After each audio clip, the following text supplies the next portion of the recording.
Hello and welcome everybody, and thank you guys for joining me again. My name is Wilkie and I'm here with another guide series. This one is specifically tailored towards Payton Voids, and this video is going to be about the second Payton Void, Perilous Abyss. Before we actually get into the mechanics, a few pointers. I will not cover every single boss move there is, as this would blow up the video probably to 15 or 20 minutes. I'm not going to try to keep it as short as possible, so I will just mention the important details, such as instant wipe mechanics, things that you should definitely be wary about, as they may either hazard or completely fail your run. With that out of the way, let's just dive right into it, pun intended. So the first thing to take note of is the blue circle above your head. That indicates the oxygen levels, and this is a mechanic that is commonly found in these underwater dungeons. Basically, if that is to run all the way down to 0, which is then a little black icon as it changes colors from blue, green, yellow to red, you will take periodic damage, and I'll show you what that looks like in a second. You definitely don't want that oxygen to run out. In order to not have it run out, you have two choices. The first one is interact with these purple flowers that will instantly replenish all of your oxygen to the full, or you have these water bubbles / ripples coming out of the ground in certain places. Just stand there, and over time it'll recuperate your oxygen levels. The first boss itself isn't really too difficult. He has good and wide telegraphed attacks, so dodging those isn't too difficult, and the important mechanics are explained as follows. The first mechanic that I want to explain is the shotgun mechanic. As you can see, a shotgun appears in front of your character, starting with a cone shaped and turning into a line. Once it turns into a line, it'll fire a blast that doesn't really deal a whole lot of damage, but it CCs your teammates, which is very annoying. As you can see here, my teammate turned around a little bit too early and got me knocked up there, which isn't really ideal because time is very crucial in this fight. So the most important mechanic for this fight are the two mages that he summons. These two mages grant him a shield, making the boss itself invulnerable to damage. In order to remove that shield, you need to break the shields off the mages first, using destruction skills or destruction bombs as indicated by the crosshair marker. Once destroyed, you can start damaging the two mages, and once they are killed, the shield will disappear from the boss. This is very important because usually not long after, the boss will start his impairment phase, which is the third mechanic that we're going to explain. Because the impairment phase is the actual wipe mechanic of this boss fight. If you fail to impair this boss, which is impossible if you didn't break the shields before, or if you're too slow because you don't have the right impairment skills or bombs, you will summon a ghost ship that will wipe the entire party clean, no matter your HP or where you are in the fight. So you definitely have to impair the boss, and in order to do so, you have to break the shields. One last thing that I want to note for this boss fight is you can see that some of his AoEs actually have a yellow outline. Getting hit by any of the yellow marked attacks will reduce some of your oxygen, even so far as to 0 oxygen if you already have a low amount. So keep that in mind, that if you get hit by any of the yellow attacks, your oxygen levels will drop, so recuperate in time and don't run low in oxygen so you don't run the risk of actually dying due to the debuff. And there we have it, first boss is pretty much done.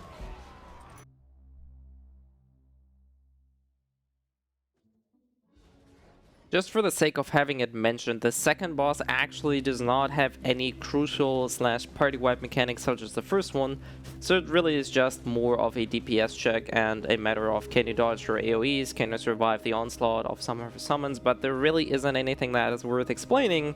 So we're just gonna blaze through it, and we're gonna meet at the third boss.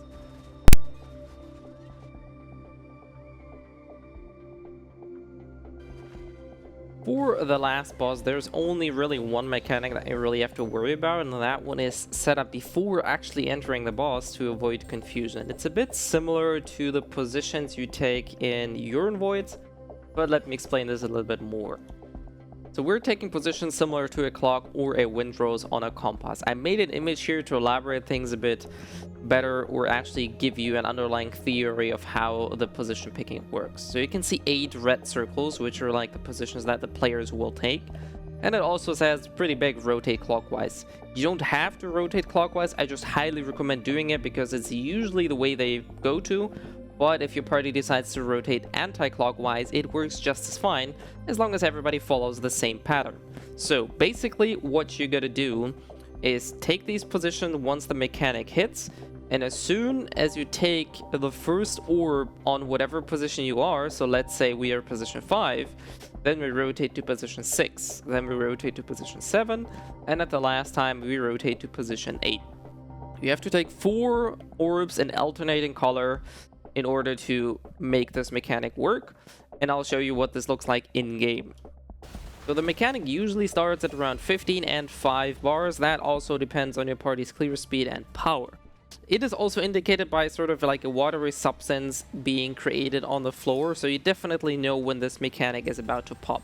The difficulty herein lies that the positions that you made prior to that, remember the circle that we took a look at before, are not exactly 100% accurate because the boss may be rotated in a little bit of a left or right direction, so the positions you actually set up there may or may not be exactly where you are. So there's a little bit of leeway there, but a general rule of thumb is remember who your neighbors are. So remember who the person on the left or right or below or top, depending on the position, is.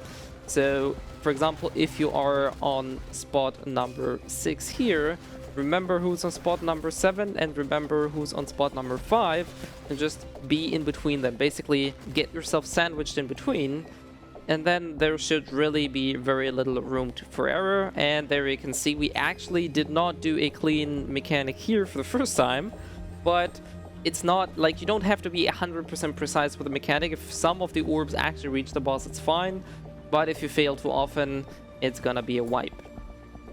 So just for the sake of completion, we have the second mechanic here. You can see the boss just moved into the center, and general rule there, go into your positions and you should be fine. Like I said, it's not 100% accurate. For me in this example, I actually took 2 orbs because one of my teammates was probably a little bit confused, but it happens. Nonetheless, it's not the end of the world. If you have a brain and a smart team, you can still very easily do this Void dungeon. The final tip for this boss is that his attacks can cause certain debuffs on your character, and it can stack up, dealing tremendous amounts of damage or slow you pretty badly. In case you find yourself in such a situation, you see a lot of these blue orbs around, and taking one of these blue orbs removes a stack of the debuff. So if you find yourself having too many of these debuffs, just collect around and look around for these orbs, grab them, and you should be fine. Anywho, this is all for my Payton Void 2 guide. As I mentioned at the start, it doesn't cover every mechanic 100%, but it covers the ones that will or can make your party fail the entire Void. So feel free to share this one around. If you have any other questions, if there are parts that are confusing, as per usual, put a comment in the comment section down below. And last but not least, I do hope this was helpful. Stay safe, stay healthy, and I'll see you guys next time.